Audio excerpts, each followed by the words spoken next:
Fall colors are starting to take shape as autumn itself is only 2 days away, but as Tate Lakecraft reports, not everyone has the privilege of being able to see them. Good boy. You are a good boy. You are. Meet 54-year-old Dean Powell. He's a teacher at Paradise Hill School where he's worked for 26 years. He's also a husband as well as a father to 4 kids, all of them boys. We like it here. Live out in the country, and it's a quiet life, but it's a busy life. We both coach quite a few sports and things, so we're very busy. To the common eye, Dean and his dog live a pretty normal life. But something you probably can't see is a reality that only few can. Dean is colorblind, and he always has been. Early grade school, when I'm asked to take out the blue pencil crayon, and I would take out the purple. I needed the crayons that had the names on them. The National Association of Optometrists estimates that nearly 2.6 million Canadians are colorblind, and most of them are men. For women to experience hereditary color deficiency, both parents must carry the gene. For males, though, only their mother must be a carrier, hence why Dean's 4 sons didn't inherit the condition. If we're driving, the family's driving somewhere at dusk and there's a beautiful sunset, they'll all be ogling over it and going, wow, that's beautiful, look at all those colors in there. And I say, yeah, that's great, nice shade of yellow. On Saturday, however, Dean prepared to see the prairies in a different light.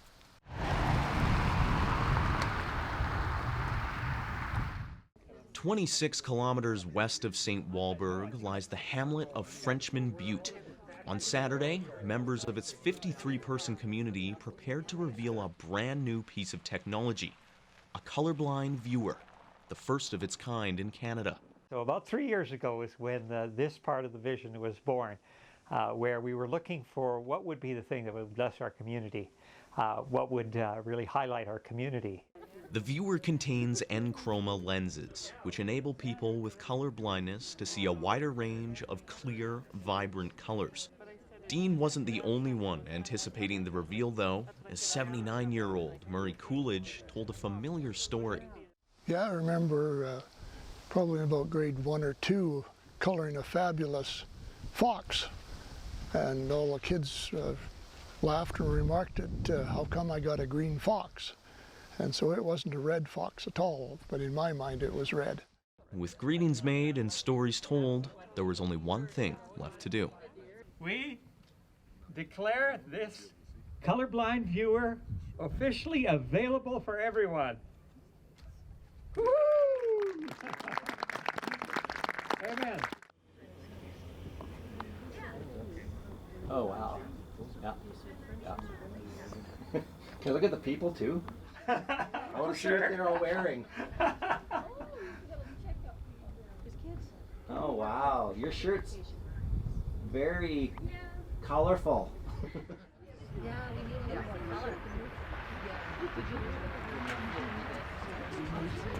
It's pretty amazing. It's such an incredible undergoing for this small community to bring this out here. I'm going to come out again, either when there's a sunset or perhaps a sun or a rainbow, although a rainbow would be harder to catch, but I would really like to see all the colors that my children say are in a sunset.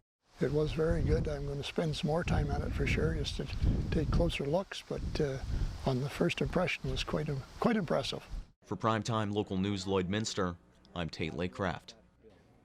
The Interval Home Society has announced that their For the Interval store is expanding their operations and opening a second location. I spoke with them for the details.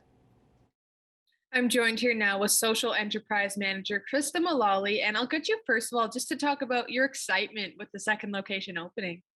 You know, this is a long time coming for us. There's been a lot of planning. There's been a lot of spaces we've looked at, a lot of logistics, a lot of what ifs, and finally we're here and able to share this news with you guys. This has been, you know, since over the last year and a half since COVID hit, of course, it really changed our operations incredibly. In fact, so dramatically our operations have changed due to the just overwhelming generosity of our donors, everybody cleaning house, bringing us stuff. And we just have no elbow room here in our current store to be able to function in the way that we need to be able to support our clients, our programs, and the rest of the community. And so really taking our operations to the next level in a massive way. We're going to be doubling our square footage across 2 buildings, which is really incredible when you think about it. And we don't fear that we'll have any problem in filling both spaces almost immediately. So the release mentioned that it is pretty close to your current location. So if you're allowed to say, where is it? Well, that's the number one question that I've been asked, Jasmine. And we do have plans to announce on the day that we get the keys, which is October 1st. So stay tuned for that. As you mentioned, you now have double the space, and that will make room for bigger items. So is that what will be featured more at this second location? For anyone who has come to our alley to generously donate items to us, that was really the number one area that we needed to reconfigure, create a better flow and traffic flow, a better stream for accepting donations. And that is going to be really a really big part of what we're going to be able to provide to the community. So I've designed a 2-stream donation system.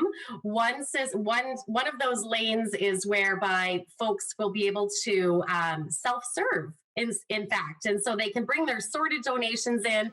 We'll have a drive-through system set up so they're not waiting in line for anything and be able to drop donations with us. We'll have a secondary lane if folks need assistance to be able to donate large items to us or breakables or anything that's unsorted.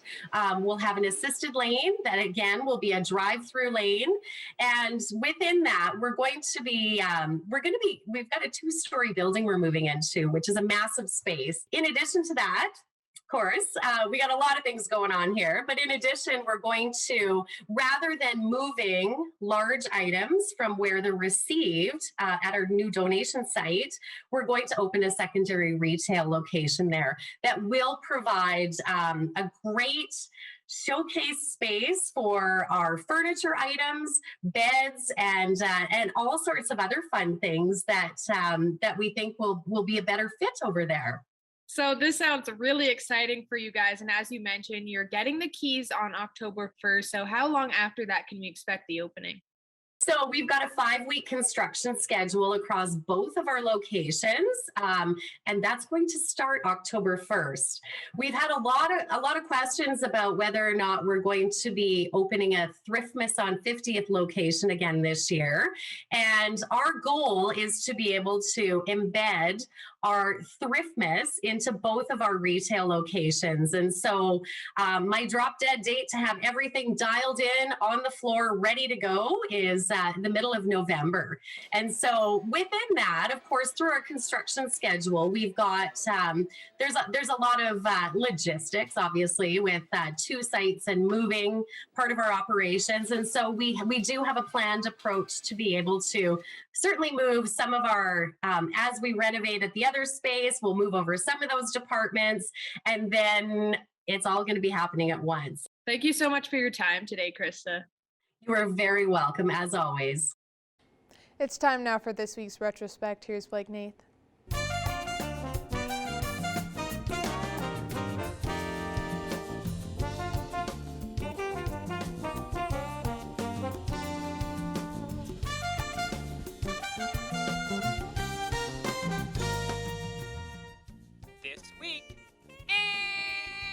Retrospect. Saskatchewan Premier Grant Devine calls a snap election, perturbing the other provincial parties. I'm going to call the election tonight, and we're going to win.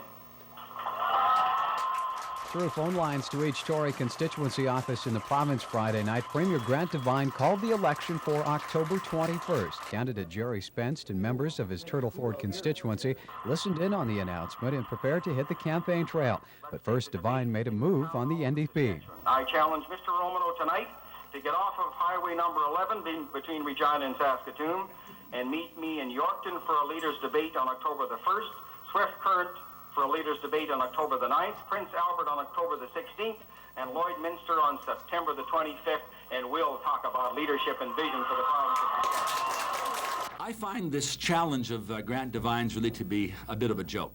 A day later in the border city, NDP leader Roy Romano and local riding candidates shot down the debate proposal.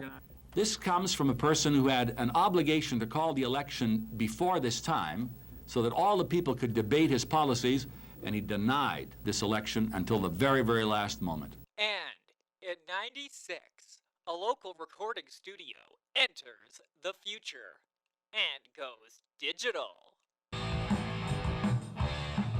All music types are of interest to me.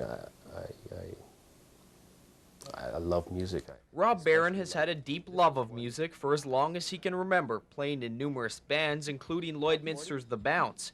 He's currently an agriculture engineering instructor at Lakeland College in Vermilion. However, he says he'd like to pursue music as a career sometime in the future. They say you change careers several times in your life. I mean, there's no reason why a guy couldn't do that. I really enjoy working with the musicians that I have in the past, and I guess I put a tremendous amount of energy into the projects that we produce here, and it would be lovely to do that as a full-time job. 4 years ago, Barron decided to start producing music for other people, creating Concrete Cellar Audio Services in Vermilion. In the past year, he's taken a major step in upgrading the quality of his products, going digital. I can do editing and layering of vocals and stuff that just plain wasn't possible anymore. With the old analog equipment, there was a series, noise would creep its way into the recordings, and they would sound amateurish.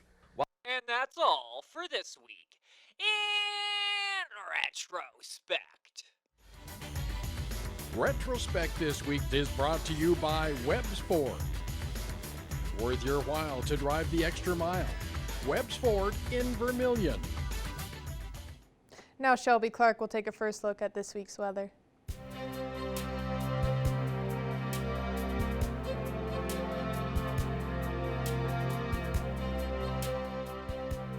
Thanks so much, Jasmine. Now taking a first look at your weather forecast for here in the border city. We're seeing a bit of a cooler day today, but we are still seeing a lot more sun, but it is a bit windier, so hopefully everybody is wearing a light jacket to keep them warm out there. But we're sitting at 14 degrees with a mix of sun and cloud right now at the moment. Now taking a look at temperatures across the region in Alberta and Saskatchewan.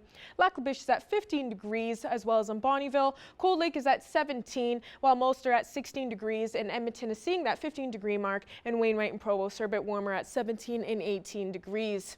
Isle La Crosse is a bit cooler. They're at 13 degrees. Green Lake is at 16 degrees. Pierceland and St. Walburg are at that 15-degree mark. And Meadow Lake is a bit warmer at 17 degrees, as well as in Maidstone and North Battleford here. And Macklin is at 18. Now in North Battleford overnight, they will be going down to a low of 2 degrees, so a lot cooler now overnight for overnight temperatures. So if you're in that area, make sure you are staying warm tonight, and they will be seeing some clouds in sight there overnight. But in tomorrow, they will be warming up there to a high of 21 degrees with a mix of some sun and cloud. In Cold Lake now overnight, they'll be going down to a low of 3 degrees, so a lot cooler as well, not too much different there. And they will be seeing a little bit more clear skies, but tomorrow they will be warming up just a bit there to a high of 19 with a mix of some sun and cloud as well there. Now looking at our school day forecast for the kids here in the border city, they'll be starting off a bit cooler there at 6 degrees with a lot more cloudier skies, but throughout the day they will warm up there to a high of around 14 degrees as they go throughout the day of recess and at lunchtime. And by the time the school day is out, it will be up to around 19 degrees with a lot more sun peeking behind those clouds there. And now taking a look at our 3-day forecast here for the border city. Tuesday we'll see a warmer day there with a high of 21 with a little bit more sun there. And Wednesday, we'll be seeing our warmest day with a high of 23 degrees with a mix of some sun and cloud on Wednesday. So make sure you are enjoying those nice warm days this week. And Thursday, we'll be cooling down just a bit there to a high of 14 degrees with a little bit more sun peeking behind those clouds. That's our first look at your weather forecast. We'll have more news coming up after the break.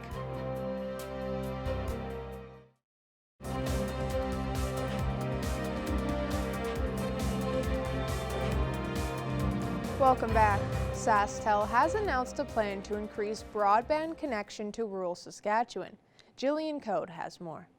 Today on Primetime Local News, I'm joined by Greg Jacobs. He is the External Communications Manager with CKSA. Now, Greg, CKSA has announced the Rural Broadband Partnership Program. It's hoping to increase rural connectivity to broadband networks. Is this more of a think tank or is it boots on the ground, let's get this thing done? Boots on the ground, let's get the infrastructure done.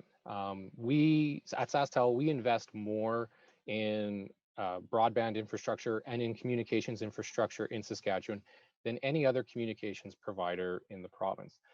However, even though we do invest so heavily in the province, we recognize that there still are areas of the province that we can't reach alone. And so by partnering with other broadband providers, other internet providers, we're planning to and we're hoping to be able to expand their networks to get to areas that we couldn't reach by ourselves and they couldn't reach without us. And so this infrastructure would help increase broadband access to rural areas. Would it also work with Indigenous communities to get access there as well? Yeah, it would be any community that is underserved in Saskatchewan. As it is in any province, the most difficult areas to serve are primarily the areas between or the spaces between communities where we have farmers, where we have acreages, and then Indigenous communities as well sometimes pose a different challenge than in some of the other communities of similar sizes. So this program is flexible in that it could be utilized to serve an Indigenous community, a farming community, or even some of our smaller communities in Saskatchewan. Yeah, an internet connection, or I guess the ability to have an internet connection, isn't really something that a lot of people think about, but there is a lot of areas in the province that don't have adequate service. Yeah, if you were to compare the service that you have in, say, Lloydminster versus what you would have in a northern community, Lloydminster would be better connected, would have better access to services than a far northern community. Especially since, as I'm sure many of your viewers would remember, just a couple months ago, we announced that we're investing $6 million to bring fiber to the Saskatchewan side of the community, and TELUS is handling the Alberta side of the community. In northern Saskatchewan, because of those additional challenges, we primarily deliver broadband via our DSL network. And there might be some opportunities to upgrade that to fiber, but it's not, we haven't announced anything on that side of the house yet. From the wireless perspective, from the wireless side, we did bring a couple of additional cell towers to northern Saskatchewan as part of our Wireless Saskatchewan initiative, but there still are opportunities there to improve services. That was all the questions that I had. Are there any other aspects of this you think we should touch on? You know, there's one other thing that I'll touch on. Right now, so about a few weeks ago, about a month ago, CITL had announced that we're investing, or that we're doubling our investment in rural fiber. So we are investing $100 million to bring fiber optic broadband, the very same type of broadband infrastructure that we are building in Lloydminster. We are bringing to about 40 other very small Saskatchewan communities, rural Saskatchewan communities. This program, the Rural Broadband Partnership Program, is in addition to that, and it is going to be another way that we help to bring broadband and more advanced broadband services to areas of the province where we couldn't do it ourselves and they currently don't exist. So we're very excited about the program, and we have high hopes that it will help us get the percentage of the population that has access to 5010, the CRTC's benchmark of 5010 service, to more people throughout the province. Right now, we can deliver that to 85% ourselves. So to get that above 90 and closer to 100%, we're really excited about this program. Do you know what the numbers are like right now for what the coverage is like in the province?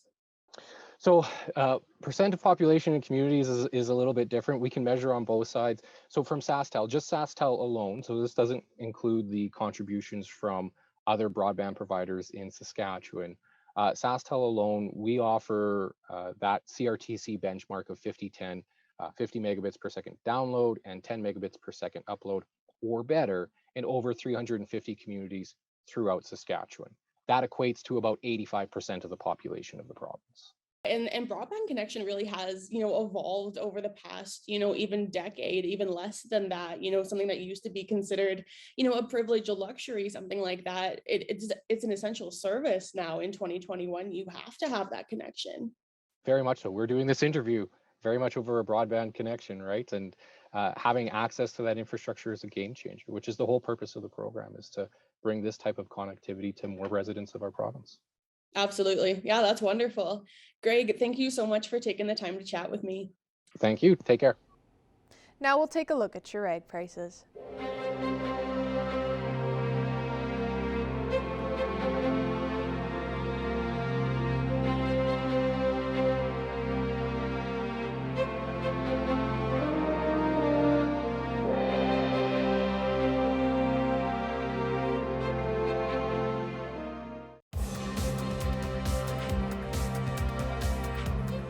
149 games have come and gone for the Toronto Blue Jays, who are now looking at the playoffs. With 13 games remaining in the season, our Jace Mackey and Evan Kenny break down the Blue Jays' recent success. Well, August was not the month for the Toronto Blue Jays. The team won 14 out of 30 games, but they did improve things into September. It was a whole different story. The team won another series over the weekend, and they now sit with a record of 15-3. Joining me to break down some of the recent success is our sports reporter, Evan Kenny. Evan, thanks for taking this time. Yeah, Jace, my pleasure. Thank you for having me. Now, my first question here, Evan, is with this recent success from the Blue Jays, how likely is it that they're going to be able to continue this success and make it to the playoffs? Well, Jace, baseball, like all sports, is really all about timing. Like you said, the Jays have been hot, especially here in September. They've won 7 straight series. So obviously that's huge for the team coming into really the final stretch of the season, 13 games left. And 9 of those are against divisional opponents. So these are a huge 13 games for the Toronto Blue Jays as well. They will be playing a series against the New York Yankees. So they will hopefully continue this success. Jace, now moving forward, this will be huge. In my mind, if they do want to win or make the playoffs rather, they have to win at least 3 out of 4 of their series, specifically sweeping the New York Yankees. In my mind, that guarantees them a spot. And then just another way that could help them is the Boston Red Sox will be playing the New York Yankees as well coming up later this week. So that would be huge for the Blue Jays if the Boston Red Sox could beat the Yankees, who are trailing them in the wild card race right now. Now, offense is obviously a key component for this team. I believe they're 3rd in the American League in runs scored. So how do they do it? Yeah, Jace, not just 3rd in the American League, but 3rd in the whole league. Not a single National League team has scored more runs than the Blue Jays this year. And in my mind, it all comes from committee. They have 4 different players in the top 15 when it comes to RBIs, all hovering right around that 100 RBI range there. Marcus Semien, Teoscar Hernandez, Bo Bichette, and then obviously the man who is really leading the charge, Vladimir Guerrero Jr., who, Jace, he's having an absolutely unbelievable season. This could be just the 2nd Triple Crown that we've seen since the 60s, with the only other one coming in 2012 from Miguel Cabrera. That's the kind of season that Vladimir Guerrero Jr. is having right now. He's leading the entire MLB in home runs with 46. He is tied for 4th, I believe, or rather tied for 4th with 105 RBIs, and he also leads the league in batting average. He is truly having an unbelievable season, and he's really leading this Blue Jays offense. And it's great to see him have such a successful season at such a young age. Now, another thing that has been a question mark for the Jays for the past few years and still is today's pitching. So do you think the team is deep enough to be successful? Listen, Jace, it obviously is a huge question, and I think this is their make or break when it does come down to it. When it comes into playoffs, teams that are successful are great defensive teams. The Blue Jays are playing good defensively. Now, hopefully they will have the pitching to back that up. Robbie Ray and Jose Barrios, each in the top 20 when it comes to ERA. Romano has been great coming out of the bullpen last 7 games. He's at a 1.29 ERA and just 1 hit allowed within those last 7 games.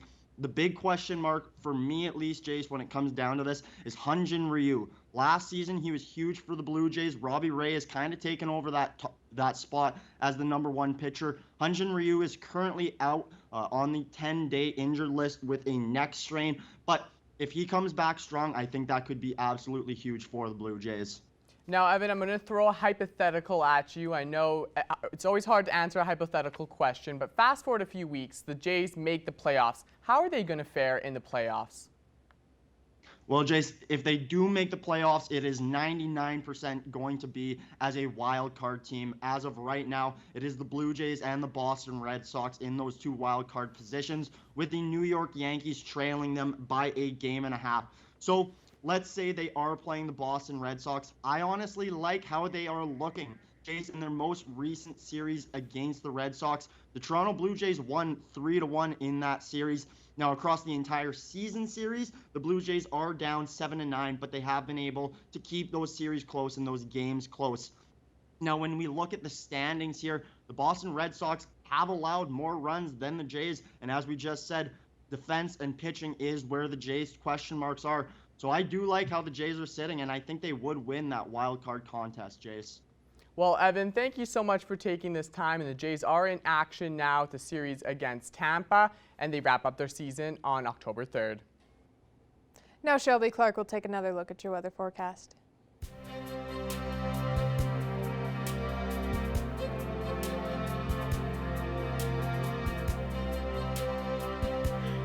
Thanks so much, Jasmine. Now taking another look at your weather forecast here. We'll be starting off taking a look at temperatures across central Alberta and Saskatchewan here. On the Alberta side, most are seeing that 15-degree mark. Jasper is at 14 degrees, while Red Deer is at 17, and Rocky Mountain House is seeing that 15-degree mark as well. Now over on this side here, Meadow Lake, Prince Albert, and North Battleford are at 17 degrees, as well as in Cold Lake, and Melfort and Saskatoon are at 15 and 16 degrees. And now as we take a look at our northern region of the provinces here, most places are seeing a bit cooler temperatures, while Uranium City and Stony Rapids are at 9 and 10 degrees. Wollaston Lake is at 11 degrees. South End and La Ronge are at 13, while Flin Flon is at 15, and Losh and Buffalo Narrows are seeing that 14-degree mark. Over on this end here, Grand Prairie is at 16 degrees. Most are at 15-degree mark there, and Slave Lake and Fort Chipewyan are at 11 and 13 degrees. And now as we switch over to our southern region, they are seeing a bit warmer temperatures there, almost at that 20-degree mark in most spots. 18 degrees in Medicine Hat and in Lethbridge. Coronation is at 17, and Calgary is at 16 degrees, while Banff is a bit cooler there at that 12-degree mark. Over on this end here, Swift Current and Moose Jaw are at 17 degrees. Estevan is the warmest there at that 18-degree mark there. Yorkton and Kindersley are at 16, and Regina is at 15 degrees. And as we take a look back across the region at temperatures overnight, most will be cooling down quite a bit than what we were seeing last week. So we are definitely moving into cooler temperatures throughout the nights here. Meadow Lake is seeing a low of 2 degrees, as well as in Unity. 4 degrees overnight in La Crosse, Paradise Hill as well in Bonnyville overnight tonight, and 3 degrees in rest of the other places there. But most will be seeing clear skies, and Meadow Lake, La Crosse, Pierceland, Bonnyville, and Provost will be seeing more of a cloudier sky overnight tonight. And as we head into temperatures tomorrow across the region, we will be warming up a couple degrees warmer there in most there, while we will range from around 21 to 22 degrees. La Crosse will be seeing a bit cooler there at that 15-degree mark, but we will be warming up just quite a bit in these next 2 days here. Now as we take a look at our 7-day forecast for the border city, Tuesday and Wednesday we'll be seeing warmer days with a high of 21 on Tuesday with a mix of some sun and cloud. Wednesday we'll see our warmest day with a high of 23 degrees, but we will be seeing a little bit more cloudier skies on Wednesday. But make sure you are enjoying those nice temperatures while we can, because on Thursday we will cool down just a bit there to a high of 13 degrees with a little bit sun there on that day, and around a 40% chance of some precipitation there on Thursday as well. Friday will be starting off next weekend with a warmer temperature with a high of 20 on Friday with a mix of some sun and cloud. Saturday we'll see a nicer day with a high of 21 there with a little bit more sun, and Sunday we'll be just cooling down just quite a bit, just to a high of 17 on Sunday to end off the weekend. And as we head into next week on Monday, we will be seeing close to a 60% chance of precipitation there on Monday with a high of 19 degrees. That's the second look at your weather forecast. We'll have more news coming up after the break.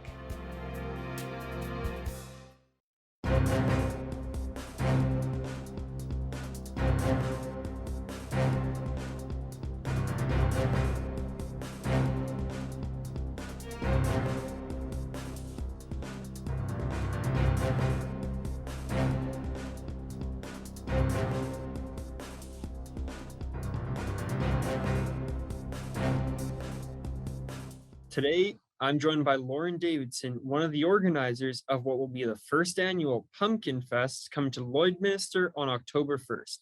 So what type of attractions could people expect to see from this year's Pumpkin Fest? At 4 o'clock, we are kicking off with what sounds like our first annual Pumpkin Fest. We're collaborating with several other downtown businesses, so they'll be setting up some sidewalk sales outside of their locations. We have a couple bands that will be performing, musicians that will be performing, which we're really excited about. We have a church that's going to be doing some pumpkin pie and hot chocolate. Out in front of Legacy on the one-way street, we are going to have our vendors out there. So we're looking to have close to 40 vendors here.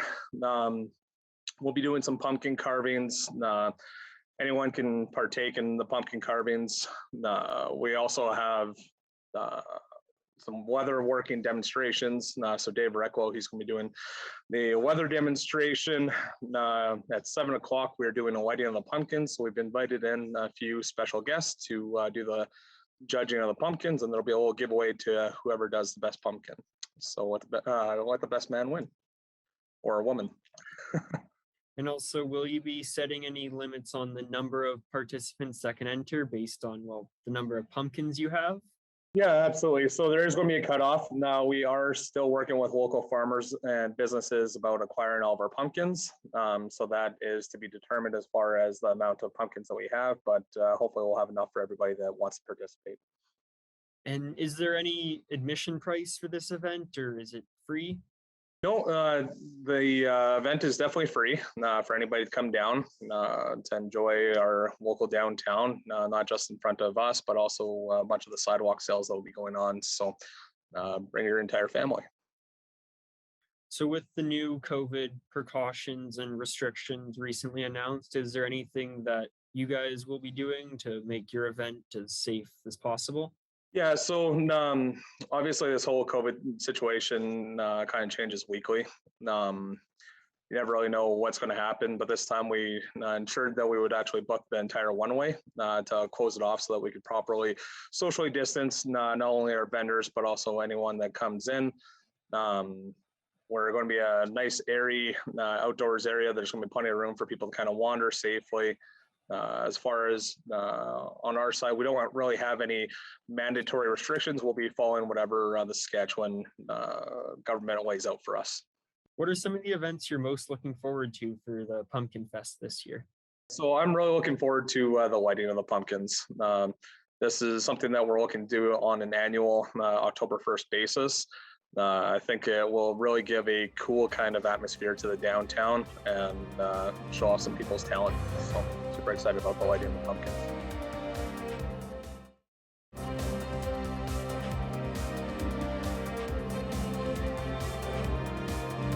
I'm joined here today with Cuban-Canadian artist Alex Cuba, who has just released his most recent single. Thank you so much for joining us today.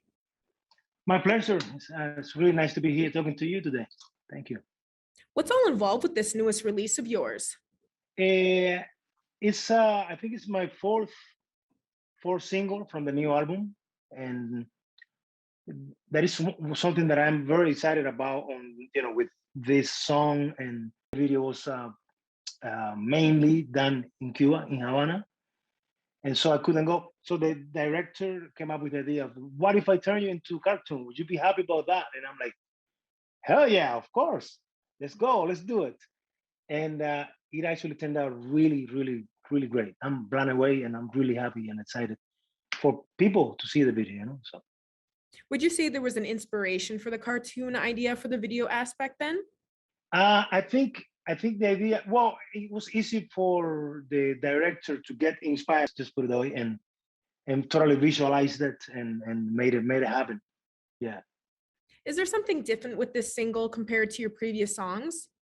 This song is actually a duet. I've done a lot of collaborations throughout my career, and so this song is meant for it. I got excited, mix it with real instruments. In other words, production-wise, I think it's something unique in my career, for sure, production-wise. And has support been strong with your latest single, would you say? we began releasing singles before the release of the album, and it's been great. I have to acknowledge that last year, because most of us were locked down in our houses. When I say us, I'm also talking about musicians. We had nothing else to do than create music, So this year, a lot of new music came out. A lot of music, it's been known that some 80,000 songs hit the market every Friday, kind of thing. I think we have more than that this year. So my fans have stayed loyal with me throughout this album, and yeah, I have wonderful support for sure. And what kind of message are you trying to spread to your listeners and your fans through this song? This it's a love. This one is a love song. It's a love song that reflects on the beauty of life. Reflects on the will to live, the will to find that thing that makes you whole, that makes you happy. And is there anything else you want to add for people to know about just concerning your latest single? Well, I think dancing will move your body for sure. So there you go. Thanks again so much for joining me today, Alex. My pleasure.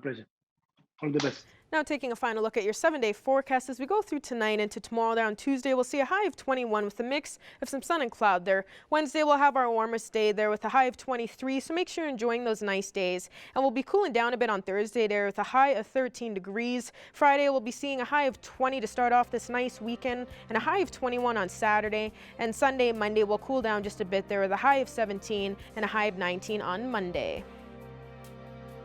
Thank you for joining us on Primetime Local News. Have a good night.